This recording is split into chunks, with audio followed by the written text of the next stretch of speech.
تاکہ یہ پیٹرول والا کی شرط جو ہے نا آپ نہ مانیں، اس لیے کہ اس کے نقصانات بہت ہوں گے.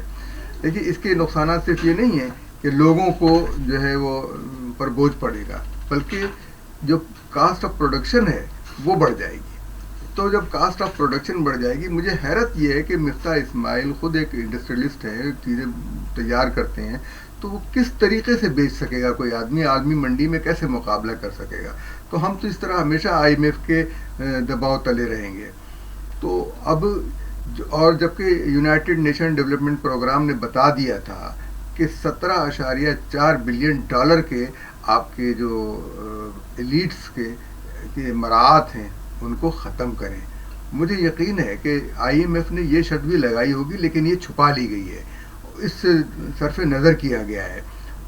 17.4 بلین ڈالر اگر بچ جائیں تو اس میں سے چند ارب عمران خان سے ہم کی مہنگائی سے تنگ تھے، لیکن طریقہ کوہکن میں بھی وہی ہیلے ہیں پرویزی.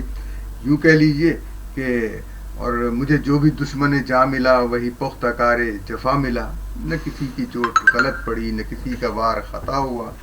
اور جس دور میں، جیسا فقیر کی بات کہ جس دور میں لٹ جائے فقیروں کی کمائی، اس دور کے سلطان سے کچھ بھول ہوئی ہے.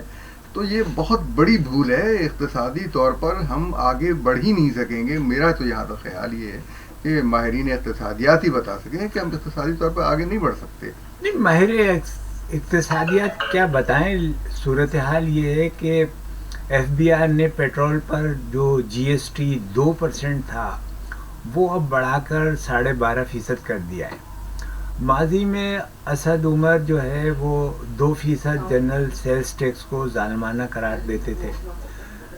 اب کیا موجودہ حکومت کی جانب سے عوام پر گرائے گئے اس پیٹرول بم کے خلاف بھی کوئی اقدام کیا؟ عمران خان نے 3.5 برس کا عرصہ جو ہے اس میں مسلسل الزامات لگائے اور اس مہنگائی کو، اس پریشانی کو، اس تمام واقعات کو اور ملک کے اندر پیش آنے والی جو بھی اقتصادی صورتحال تھی اس کا الزام وہ کرپشن کو قرار دیتے تھے، نواز شریف کو کہتے تھے اور زرداری کو کہتے تھے اور اسی ٹولے کو کہتے تھے. لیکن اب ہم یہ دیکھ رہے ہیں کہ موجودہ حکمران بھی اسی روش پر قائم ہے. وہ بھی جو کچھ بھی ہو رہا ہے، پیٹرول کی قیمتوں میں اضافہ ہو رہا ہے یا جو کچھ مہنگائی بڑھ رہی ہے، وہ فیصلے تو خود کر رہے ہیں، لیکن الزام جو ہے اور وجوہات وہ وہی بتا رہے ہیں کہ وہ سابقہ حکومت اور عمران خان اور جو کچھ بھی تحریک انصاف نے کیا ہے اس کا نتیجہ ہے، وہ لوگ جو معاہدے کر کے گئے ہیں اس کا نتیجہ ہے، IMF سے جو بات ہوئی ہے اس کا نتیجہ ہے. تو عوام کہاں جائیں؟ یہ سب ایک دوسرے کے اوپر الزامات دیتے رہتے ہیں اور یہ اسی طریقے کے معاملات چلتے رہتے ہیں. جی، عوام کہاں جائیں یہی سوال ہے. عوام جو ہے، آپ نے سوال کیا تھا کہ لوگ نکل نہیں رہے، احتجاج نہیں کر رہے. اصل میں احتجاج پہلے لوگ بے قیادت احتجاج جو ہے وہ بہت بڑا نقصان دہ ہوتا ہے اور ایک انارکی کی کیفیت پھیلتی ہے. اب عمران خان جو ہے بول تو رہے ہیں لیکن وہ اس پر احتجاج کی کال نہیں دے رہے. وہ اپنے اقتدار کو واپس لانے کے لیے تو احتجاج کی کال دیتے ہیں، اس کے لیے تو دھرنا دینے کی بات کرتے ہیں، لیکن عوامی مسئلے پر کسی دھرنا دینے کی بات نہیں کرتے. وہ اس معاملے پر کوئی دھرنا نہیں دے رہے.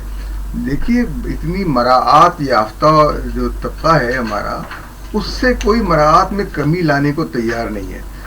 آپ یہ بتائیے کہ جب گریڈ 19 سے لے کر 20-22 تک لوگوں کی بجلی کے بل جو ہیں وہ حکومت ادا کرے گی تو قوم کا تیل نہیں نکلے گا تو پھر کیا ہوگا؟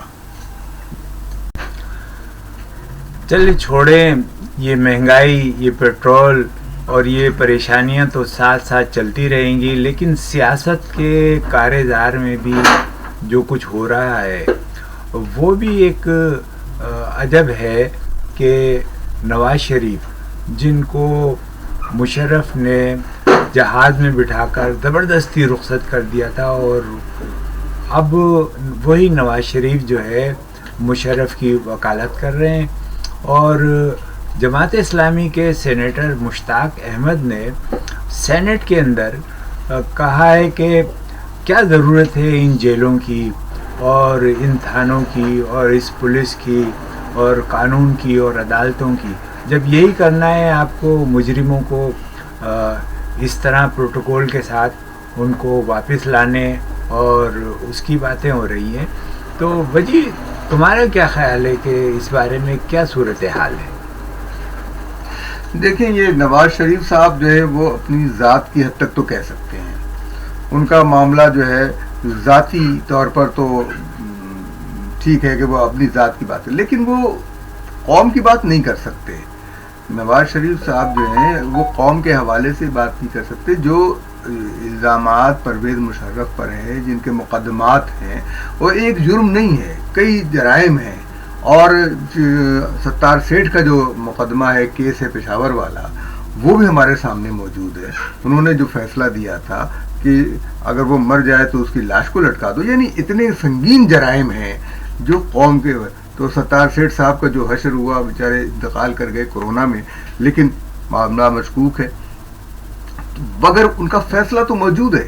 تو پرویز مشرف صاحب کے لیے راستے کلیئر کرنا، مشتاق صاحب بالکل درست فرما رہے ہیں کہ اگر یہی ہے، اگر ملک میں قانون جو ہے صرف چھوٹے مجرموں کے لیے ہے، تو پھر ان کمزور مجرموں کے لیے جن کی پشت پناہی کوئی نہیں کرتا، تو اسی طرح سے نواز شریف ان کو اجازت دے دیں گے، وہ دوسرے لوگ اپنے مجرموں کو اجازت دیں گے. اس طرح سے من تو رہا حاجی بگو تو میرا حاجی بگو، یعنی ایک دوسرے کو بچاتے رہیں گے.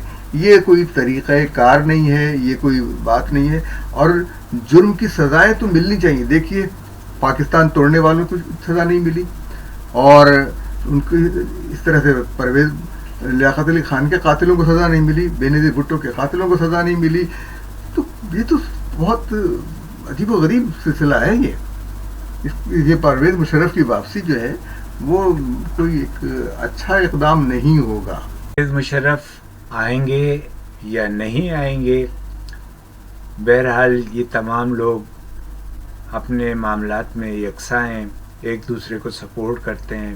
کل نواز شریف کو بھی آنا ہے، انہیں بھی اس بات کی ضرورت پڑے گی، تو وہ ایک سیاسی پیسیج دے رہے ہیں، ایک راستہ دے رہے ہیں، جس کے ذریعے کل جب ان کو یہ موقع ملے اور ان کو آنے کے لیے جب کوئی حالات بہتر ہوں تو ان کو بھی یہ تمام چیزیں اور یہ سہولتیں میسر آئیں. آج کراچی میں ایک متحدہ کی ایک نشست پر ضمنی انتخاب ہونا تھا قومی اسمبلی کا، اور وہ انتخاب تو ہو گیا ہے. صبح 8 بجے سے اور شام 5 بجے تک پولنگ جاری رہی، لیکن اس الیکشن کے اندر وہی مار دھاڑ اور فساد ہوا ہے. کراچی کے اندر الیکشنز کے اندر کوئی پرامن طریقے سے الیکشن ہونا بہت مشکل ہو گیا ہے، اور آج کے اس الیکشن میں بھی ایک شخص ہلاک ہو گیا ہے اور 3-4 زخمی ہیں، اور پی ایس پی کا ایک کارکن جو ہے وہ بھی 2 گولیاں لگی ہیں اسے، وہ بھی زخمی ہے. تو کراچی میں ایک تناؤ کی کیفیت اس الیکشن سے ہوئی ہے، اور یہ الیکشن جو ہے بلدیاتی الیکشن سے تھوڑے ہی وقت پہلے ہوا ہے. اس میں تحریک لبیک اور پی ایس پی پاک سرزمین پارٹی اور متحدہ اور پیپلز پارٹی جو ہے وہ اس میں زیادہ نمایاں طور سے حصہ لے رہی ہیں. لیکن آگے چل کے یہ لگتا ہے کہ کراچی میں ہونے والے یہ انتخابات جو ہیں بلدیاتی انتخابات، وہ بھی پرامن طریقے سے ہوں گے یا نہ ہوں. اس کے ساتھ ہی آج کا پروگرام ہم اختتام کرتے ہیں. سبسکرائب کیجیے اور کامنٹس میں ہمیں اپنی رائے سے بتائیے ہم موضوعات میں کیا اضافہ کر سکتے ہیں، یہ بھی آپ ہمیں لکھ سکتے ہیں.